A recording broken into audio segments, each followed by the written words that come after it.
Elden Ring is the easiest video game of all time. You only have to do two things to win. Hit the boss and don't get hit. So obviously the best build is gonna be the one that hits the hardest, kills the bosses the fastest, and gives them the least time to hit you. I'm done wasting precious time and runes on silly things like Vigor. I just want that sweet damage.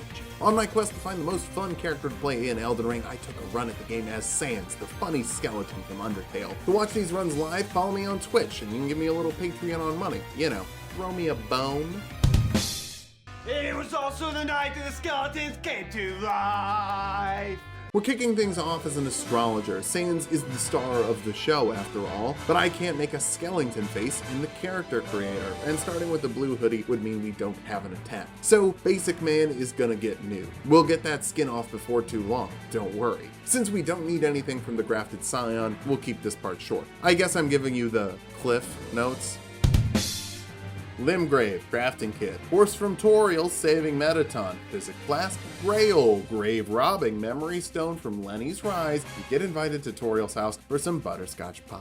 Then back to Fort Pharos for the Dectus Medallion 1 and Radagon Sword Seal, which we're gonna sell, along with all those runes. Then we invest all of that in intelligence. With our brain this big, we need a staff to take advantage, like the meteorite staff from the Aeonian Swamp. This staff can't be upgraded, but it starts with S scaling and intelligence, so early game, it's pretty great. Still though, our brain isn't the biggest in the underground. That's Alphys, who's being blocked by the mad Pumpkinhead. I go full Billy Corgan and start cherub-rocking, but the Pumpkinhead's helmet makes attacks against its head basically useless. I have some trouble getting Sans to aim at the body, but eventually we get the win. Big damage is already paying off, and we can still take a hit or two, for now. Alphys is inside, and she helps us develop some laser, for later. Since we can't kill the Grey Old Dragon, I guess we just need to start fighting bosses. I summon Rogier for Margit. We need someone to distract him. Even though he's kind of the first boss, he can still rip through our 9 Vigor. That's less than 400 HP. Too bad we're not getting any more, so we die twice. Let's get used to that. But third time's the charm, we just do enough harm. Kinda hate how we look though, so let's run around Stormvale and make our way to Lernia, stealing the key to the castle from behind Smaragd. While we could fight it, it resists magic pretty heavily. It's not impossible. The fight would just drag on. Then the dexterity tier for faster casting, the Hallig free medallion hat from a nice old man, and through a magic wall to meet up with a guy who sells blue hoodies. Ensha is apparently pretty jealous of our sweet hoodie, so I rip his skull off, and now we're in the bone zone. Our first bone to pick is with the Tibia Mariner in Lernia, an easy boss despite the fact that our Vigor is still at the base level. He just doesn't really have anything to hit us from a distance without a huge windup, so spamming some lasers will reward us with the Skeletal Bandit Spirit Ashes, or Papyrus as I like to call him. We can also spend the runes with Alphys for the spell Glintstone Stars, which will be more useful in NPC fights. The NPC enemies of the game are just really good at dodging right when you cast a spell, so something like Glintstone Stars with a homing property will make sure it hits them anyway, even if it doesn't have the same damage per cast ratio as the Glintstone Pebble Laser. Here it is against Nerdjuice and Patches. Pretty effective. Pickles approve. Next boss is the Erdtree Avatar, which kills us once, no Vigor, haha. But second time we can dunk on that trunk and get the Magic Shroud and Cracked Tear for 20% extra magic damage. Then I use those runes to buy another spell from Alphys just to get a new dialogue option. I guess you could say she really likes selling sorceries. There's a few sacred tears that I can grab in the Weeping Peninsula, not for our health flasks, obviously. That's already being fully healed by the base level Hawaiian Punch. Eventually though, we're gonna have some serious levels of magic, and the Glacier Freeze needs more refreshing. More importantly though, there's some Italian herbs in a cave we can use to upgrade Papyrus's spaghetti. Now imagine this, Sans Undertale in Fort Height for the other half of the Dectus Medallion, so we can go up to Altus. My brain goes on full autopilot and I run halfway up the Ruined-Strewn Edifice. It was a mother trucking foolish mistake. Since I was already there though, I just decided I could kill the Magma Worm for some runes. But before I did that, I wanted the Golden Scarab from the Clean Rock Knights. It's not like they were gonna get any easier. Papyrus was actually a huge help distracting the second one. He doesn't deal a lot of damage or even have a lot of health, but when he dies, he'll stand back up unless he's hit on the ground. So I can focus one of them and then focus the second one and get the Golden Scarab Talisman for 20% extra runes. We need a lot of runes, but not for Vigor, we need it for intelligence. Lots of intelligence.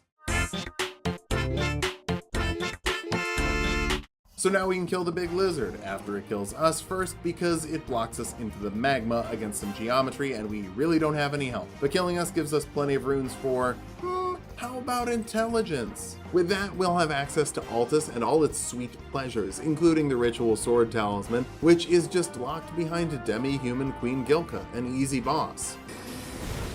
Oh no, I'm dead. There's no way I live that, right? First ever death to Gilka, folks. Whoops, guess this was a lie then, huh? I will never die to this fight. It's so easy, she has no health.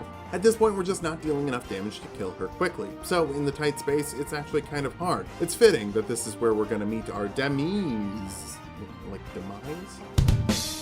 Up Mount Gelmir, there's another demi-human queen, but I can ignore her and get a Gaster Blaster from a nice old man. Or maybe he's dead? Maybe he was nice right before he died? Let's ask Alphys about it. She tells us that there's another nice, possibly dying old man somewhere in Celia, the town of sorcery. It should be called Celia, the town of horsery, because you have to be good at horse parkour to unlock its secrets. I'm not. I even fall down because getting off your horse pushes you slightly backwards. Jeepers, that's annoying. Lighting this torch opens up a secret mountain door to a path where we can find the Celia hideaway and a hidden wall in the mountain. It's really dark inside. I was gonna bail and go buy a lantern, but this battle mage, He's just standing there, menacingly! yeah, he didn't want me to leave, so I guess I'm going in raw. Thankfully, the miners in the cave knocked me off the ledge right in front of where I was trying to go. Thanks, guys. I legitimately did not know where this dude was. Lustat gives me the Stars of Ruin, which isn't as big as the Comet Azure Gaster Blaster, but it's a much safer, more consistent option for lasers. We'll be using a bit of both throughout the run. Trying to get out of the hideaway actually ends up being harder than getting into it, as I can't find my way back. Instead, I find my way to the Crystallian triple fight, and all of them have rot on all of their hits. Also, Crystallians don't take real damage until you've broken their stance. Glintstone Pebble does not break stance very fast. Death is escape though. We'll be dying a lot.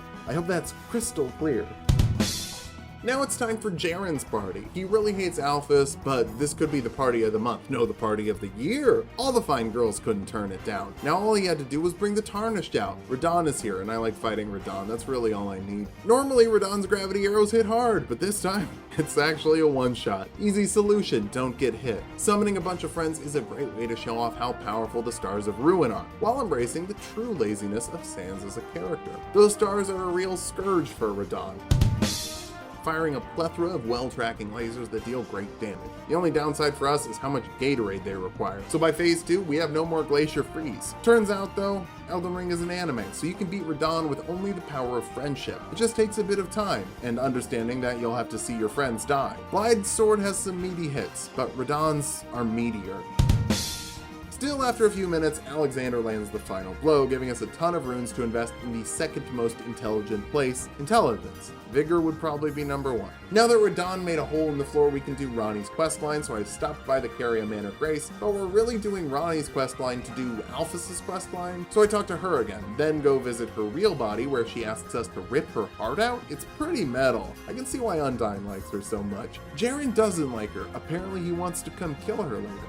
What a dick. Since I was near the War Dead catacombs, I decided to pop in for the Collapsing Stars spell to cover Sans' gravity magic. Not really useful though, Stars of Ruin is just going to be better for damage. Oh, and Collapsing Stars pulls your enemies closer to you, which is the last thing I want with 9 Vigor. There's another boss in Celia that we can beat to get our endgame staff, the Nox duo. It's Skeletons versus Nox. Who's gonna win? Skeletons. Papyrus does his best, love him for that, but we actually just nuke them with Stars of Ruin one at a time. Hopefully they never want a do-over. That actually gives us enough intelligence to use Comet Azure, which has a base 60 intelligence requirement. You need to hit the soft cap for intelligence, or at least the second soft cap for the normal staves, but we just picked up the Lustat staff, which has a soft cap of 80 because its scaling is so ridiculous. Also, it makes the spells cost 50% more blue Gatorade, but yeah, whatever. Damage. I'm not quite ready to show that off yet though, since I need to get into Noxtella a bit to get a Somber Stone 7. So for Caria Manor, it's still the Meteorite staff. More than enough for Loretta. The third time, when we beat her and die at the same time. A tie still counts as a win for us. Maybe the bosses should have thought that through before they couldn't respawn. Still, dying 3 times against Loretta arrows some concerns in me. I think we should get more powerful. Not with more health, just more damage. You know, men, when we want a job done right and we want it done quick, what do we need? Jaren is checking out Alphys's corpse because he wants to kill her even more dead. Hey man, you okay? I think she's actually just at Raya Lucaria now, but I was wrong. Her summon sign isn't outside the Greater Dog boss room, which stinks because I fear this dog. I know it might sound silly to be afraid of the Red Wolf instead of being afraid of Radahn, but Radahn is slow, he doesn't resist magic as heavily, and can be fought with an army of distractions. I still won though. I guess when you're at the Raya Lucaria Academy, it never hurts to give things the old college try. Obviously, I grabbed the Radigan icon for faster casting, then I have to go on a quick pickle hunting trip before we put Comet Azure to the test. The main path of Stormveil is harder when you don't have enough health to tank a few ballista shots, so I died twice, just trying to get to Godric. Of course, I checked in with Nefeli first to make sure she can help out, then headed into the fight to use the Gaster Blaster for the first time, but I forgot to equip it. Whoops, just normal Stars of Ruin then. They're still good, it just would have been nice to fight Godric fully armed.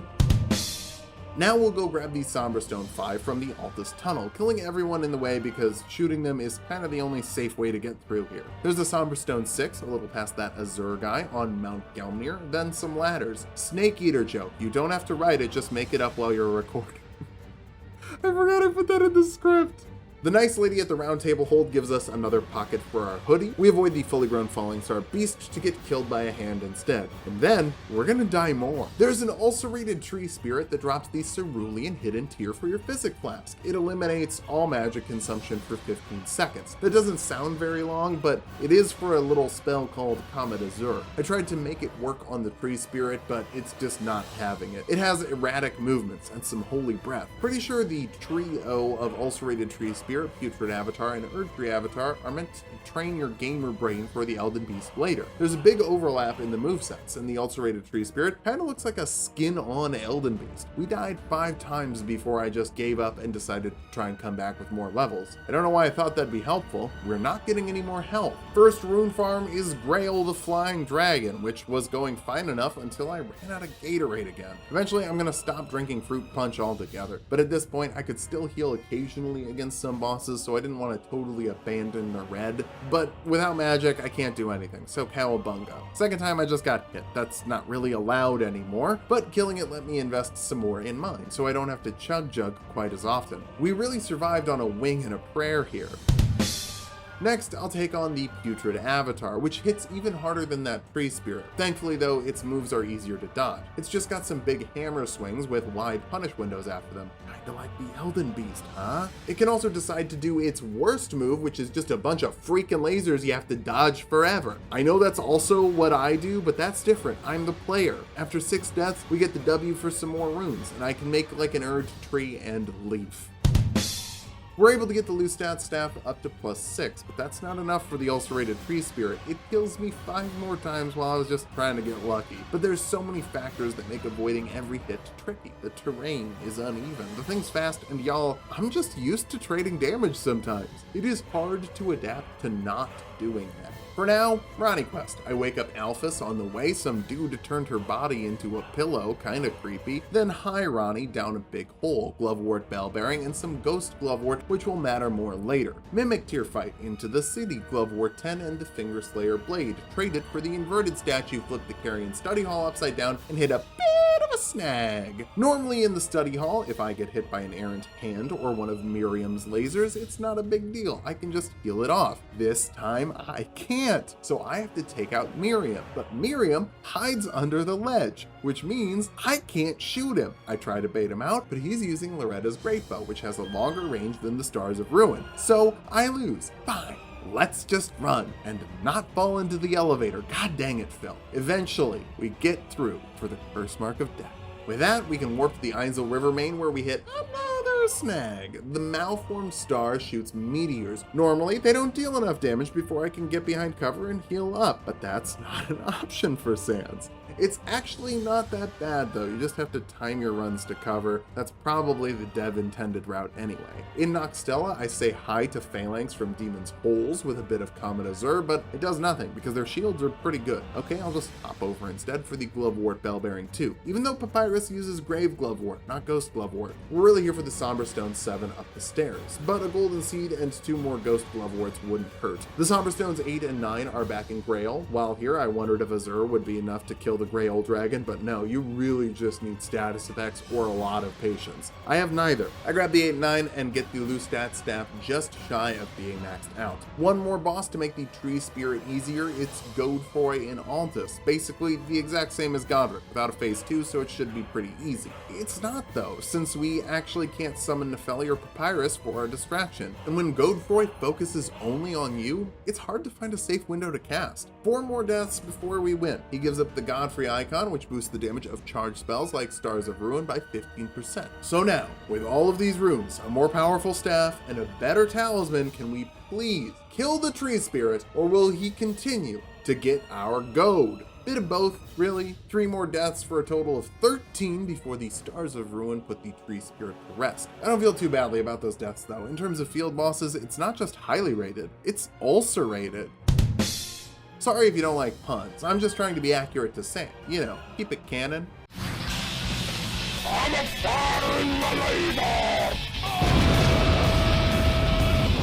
To power up the lasers even more, we're heading down to the Academy Crystal Tunnel, and I only died twice before making it to the Crystallian Duo boss fight. Wait, do we have a spell that can break their stance? I guess I'll just keep trying with Stars of Ruin, and yes we do, baby! I'm feeling innated, which is like invigorated, without vigor.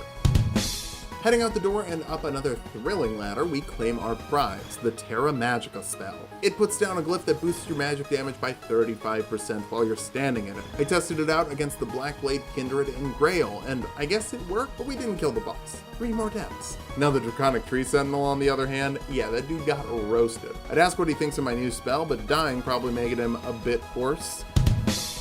With him out of the way, we can enter the Royal Capital and delete another Erdtree avatar for a Lord's Rune, which is just 50k runes that you have to cash in. The Godfrey Shade is going to be tricky. He's just really fast. I quit out the first time and tries to jumps over the Caster Blaster after I set it up. Thankfully though, you can actually set up Terra Magica on the outside of the arena, then back up to the fog door and still get the boost. That lets us roast him to half health, and we can finish him off with the Stars of Ruin after attempt number 4. It's a respectable number of kills. I won't throw any shade his way. The Black Knife Assassin on the way to Morgott is easy. Just jump on the bed and beat it with the power of, I can jump on the bed and you can't. Morgott is not easy. He's really fast. That's kind of our biggest weakness at this point. Also, my second fight against him, he just decided he didn't want to do the wind-up animation for phase 2. He just started doing phase 2 moves. I figured the best option was probably summoning Melina to distract him, but doing that also gave him more health. And to be honest, she didn't do a great job. No disrespect, I appreciate her help, but I think my first instinct to just set up Terra Magica and nuke away was the best. I always wondered why more people didn't use their strongest attack first. I guess he got what was coming to him, more or less. That was 10 more deaths. Everything is harder. Even getting to the mountaintop of the giants is a struggle, since I didn't touch a grace and the horseman killing me sends me all the way back. Then a bubble man hits me, and then I died trying to make a shortcut using a message I saw someone leave. It didn't work. That one's on me, but I wouldn't have been that desperate if basic field enemies weren't one-shotting me at this point. After finally getting up the elevator, I make another mistake and try to nuke Kara, who's rocking the Frenzied Flame. It really is the genocide run of Elden Ring, but Kara is able to survive the Caster Blaster and we die in one hit, just like Undertale. Wow! I took out another Erdtree avatar in the Mountaintop of the Giants for some more runes. I guess its bark was worse than its bite. But I had 2 more deaths because it took a second to make Azure work. You know, none of these deaths really count. They're just various timelines where I failed. Sans hasn't actually died. We're just resetting the timeline. A lot. The Lions in Castle Sol really liked running into the Caster Blaster, so that was pretty funny. But the rest of Castle Sol's residents were less forgiving. 4 more deaths just climbing the tower to unlock the shortcut, but we didn't die to Neil. The Caster Blaster blasted both of his buddies and him in a single casting. I guess we really nailed it. Nailed it. Beating Neil gives us the second piece of the Haligtree medallion. Oh, did I forget to mention, we're taking the no vigor build to the Haligtree? Anastasia dies to Comet Azure and we can max out our staff. Done. Up the hill to Yalberneric Rise, there's a talisman that boosts sorcery damage by 8%. I really want that, but the puzzle outside just ain't working. You gotta make 2 gargoyles fight. Crystal darts are supposed to make them go hostile to everything, but that didn't work, so cowabunga. Then I go buy the gargoyle ashes. I can't quit out since the dog is mad, so cowabunga. Then the gargoyle ashes didn't work, so 3rd cowabunga. Finally, I come back with bewitching branches, and that actually works, so I can get my Graven Mask talisman. Still not enough to kill the Black Blade and Grail, but this putrid avatar gives me over 200,000 runes, and I enjoy the spoils of war, because it's rotten. Now the magma worm here also has too much health, so after several Azure attempts, I realized I'm just gonna have to avoid it while using Stars of Ruin. Easier said than done though, its hitboxes are massive. I think they're bigger than Makar's, maybe not, but it feels that way. To clarify, I wouldn't be mad if they were, I'm further in the game, I just didn't anticipate it. I also didn't anticipate the land octopus, helping me out by distracting the magma worm, breaking its stance, and letting me gaster its aster much faster. It's a good thing too, all those extra runes should magma life easier. We needed all that extra sauce to head into the Mogwin Palace, but first there's a Sanguine Noble who is not immune to the power of the Gaster Blaster. I didn't have to buy a lantern for the Celia hideaway, so I certainly don't need one for the Mogwin Cave. At the top of the elevator outside is Moog. I forgot to get the physic here that lets you ignore his phase transition, and we died a lot to this dude as Thor. We did a bit better with Ivy though, and that was a worse run than Thor. Why is this section of the voiceover happening while I ride the elevator? Oh, because this is the Moog fight. Here he thought kidnapping a child would set him on the path to a dynasty and riches. When will he realize? Moog money, Moog problems. With all those runes, we're finally able to properly Gaster Blaster the Black Blade Kindred. He's a big gargoyle, but now he can gargle these nuts. At this point, that's barely even a level. It was just a principle thing, and it was kind of fun. I get the feeling we're about to have a bad time.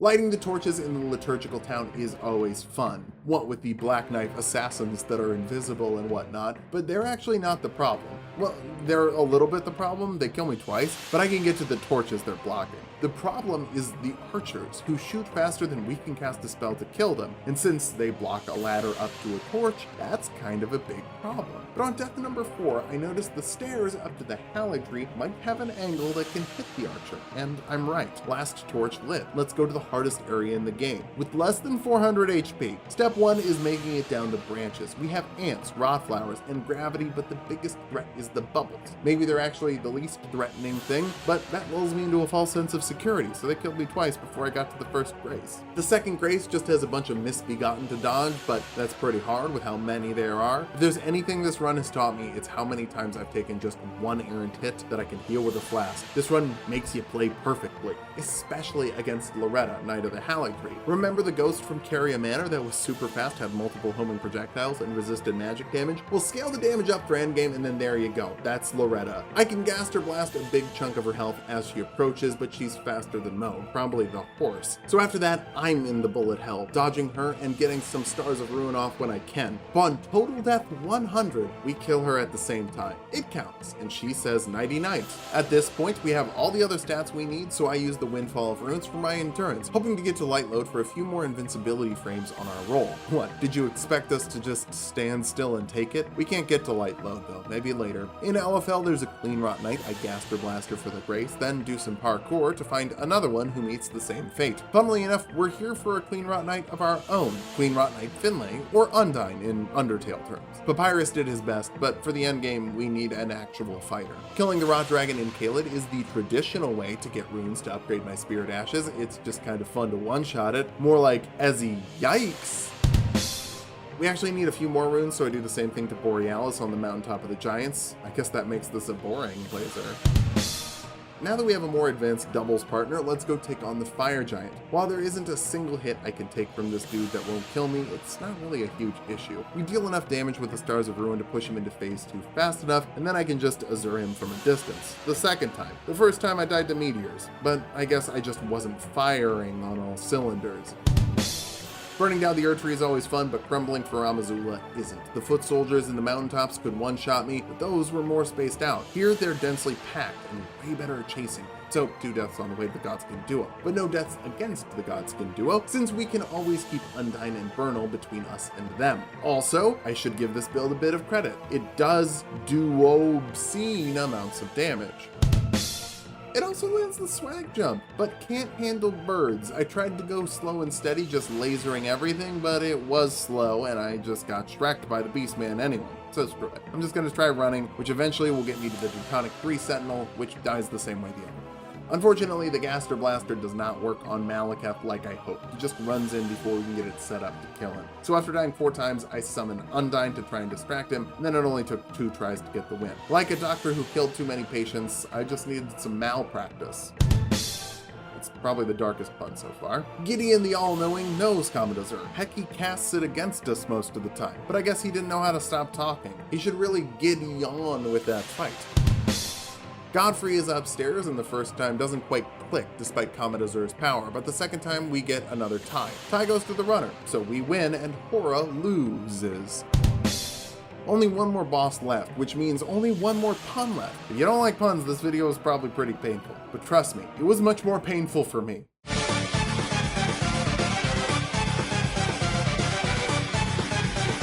Entering the Asgore fight for the first time, I quickly remembered he can deflect spells. The only way we actually can damage him. So he does have to have his hand up to be ready to deflect it, but okay, hey, we died already? We're gonna die a lot. We die really fast. I can't really do a commentary on every death because we die so much. Anyway, we need Undyne to distract him while we get the damage on with Stars of Ruin. He moves around too fast for Comet Azure to actually work on him and kills us so fast because he's kind of the cheese checker. If you've been cheesing your way through Elden Ring, Radagon's here to make you stop. Were you using Bleed? He's immune, and he heavily resists all other status effects as well. Were you using Spirit Ashes to carry you? Well, he has big AoEs at the end of his hitboxes to make sure he's not just hitting you, he's hitting your friend too. That's a big problem for us, because while the scattered hits do less damage than the direct hits from the hammer, that doesn't matter. They're enough to kill us. And finally, if you were Comet Azuring, he's too fast, and we'll just get in your face and smash you. So I tried one last option. I heard rumors that you could head up to him and hit him before he gets his hammer down for a glitch to his AI that stops him from moving. But that didn't work. I think they patched it out. Game's been out for like half a year now, kind of makes sense. I did figure out that I can get a free casting of the spell in right at the beginning though. That's gonna be kind of helpful. Around half health, he also gets a new attack that is very hard to deal with. The big hammer slammer has 3 hits, but the third hit has a secret 4th hit that pops out a few frames after the third, which means that if you're rolling in the standard medium fit, you can't dodge both. The only thing we can do is hope that Undyne takes his attention and he hammers her instead, but he is incredibly good at switching targets, if you so much as sip some Gatorade.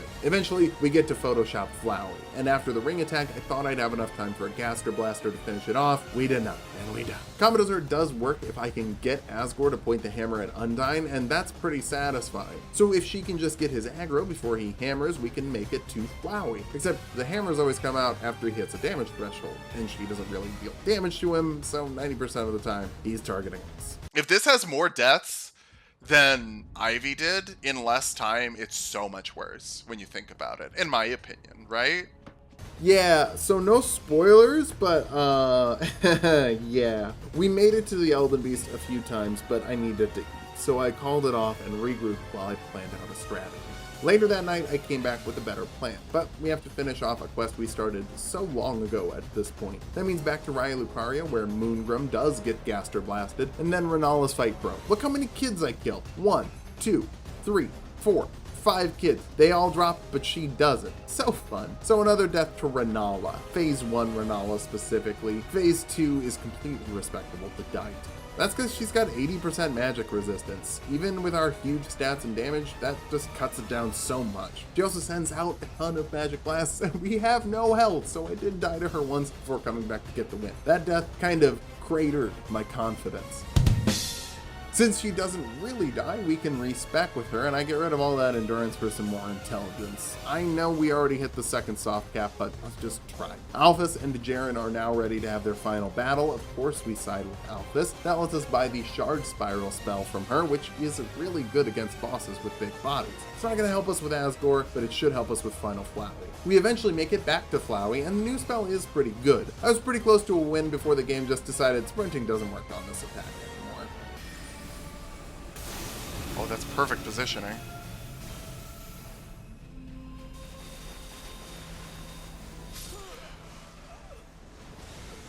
Then the next time we made it there, we had a new problem that I forgot about, the Elden God Dang Stars. Okay, so Elden Stars is gonna hit you. It just straight up is. There's kinda nothing you can do. It's gonna hit you at least a little bit. This build can't be hit, not even a little bit. So somehow we need to stop Flowey from using Elden Stars or kill it before it gets there. But of course, even getting to Flowey means that we have to get through Asgore again, which is probably harder since his attacks are just so fast. We make it back, but Elden Stars happens again. Shoot. More death, more death. There's a few funny ones in here, specifically a jump scare from Asgore and another one from Flowey. I was pretty salty, but even I thought that was kind of funny. Chat was pushing me to get the Opaline Bubble tier, a physic tier that gives you one free hit. Maybe you've been thinking the same thing too. It doesn't sound like a terrible idea. So, Erdtree Avatar dead, another tree pun, I guess. Sticks and stones or something. Does that work? I hope so, because the Opaline tier doesn't. This used to be one of my favorite physic tiers until I realized I'm 90% sure it changes the boss AI. After putting it on, Radagon gets really into these quick tosses of light. It's one of the only attacks he can do that doesn't actually one-shot us, but it's also the fastest and has 5 hitboxes that come out at the same time, making it very hard to dodge. I feel like it's a move specifically made to break the bubble tier. Since we took the hidden cerulean tier off, we also now have to recharge our flasks again, usually after he's popped the bubble. So drinking the flask draws his aggro. While it might seem helpful, it just isn't. He just switches his moves to specifically break your bubble, and then you have to draw his aggro by restoring your magic. But we were on the right track. I did need to change my physic flask and go back to an idea that I wanted to do earlier. Light load. To get to light load, we need to get the Arsenal Charm +1 from the Altus Tunnel, which means avoiding meteors, but this time with no cover, and platforming up a route that just doesn't want to be climbed most of the time. So in our attempt to just go up the route without dying to the meteors, we died 7 more times. And then 1 more time because I forgot to call the elevator. I think my brain was broken at this point. I respect again with Renala to push us into light load, then grabbed the Windy tier from Kaled before getting murdered by birds. The Windy tier physic will give us 5 more invincibility frames on our roll, for a total of 31 at light load. That's more than double what we had before, as well as making us move further as we roll. It certainly didn't make the fight free, but it did make it much easier. After a few more tries, we're able to get to the Elden Beast and die again, but the next time we get to the Elden Beast again. This was after a run of 20 deaths to just Asgore, so hitting Flowey twice in a row is huge. Even better, the Shard Spiral got us a stance break, which let us really pump some damage onto the Elden Beast. By the time it was done using Elden Stars, I knew I could only try to kill it before we died, which we did. After a skeleton of attempts, we get the W at 11 hours, 30 minutes, with 36 bosses slain, 142 deaths. That's over 30 more deaths than our previous worst build, Ivy, with 3 hours less to die in. I know that seems like a lot, but when you think about it, it's not, because that's actually just our deaths to Radagon and the Elden Beast. The actual total death count was 278. So, gamers, folks at home, level your vigor. I know there are plenty of people who have done no vigor runs, no hit runs, and good for them, but I am not them, and you're probably not them either. FromSoft games are all about learning from your mistakes, and having health lets you make a mistake and try again. Playing through without health is an exercise in masochism. While it's satisfying to one-shot bosses with Comet Azure, I wouldn't even call it fun. The best part of the game for me is the boss fights, getting in, avoiding attacks, waiting for opportunities to punish, and feeling cool when I eventually take them down. This doesn't feel like that. that. Just feels like skipping a boss fight or rolling a 1,000-sided die until it lands on the one number that isn't Elden Stars. I'm honestly shocked to put a build lower than Ivy, but yeah, it's not even close. Ivy goes up to D tier, Sans lives in F alone, and we'll move Toph up to C tier as well. We're still pretty early in the series, so it's important to find a floor and kind of figure out where I want to put stuff. To watch the next run live, follow me on Twitch. I'm having a lot of fun finding new ways to play Elden Ring all the time, even when I'm not having a ton of fun. Support me on Patreon if you want to throw a few bones my way, and subscribe to my other channel if you like Dungeons &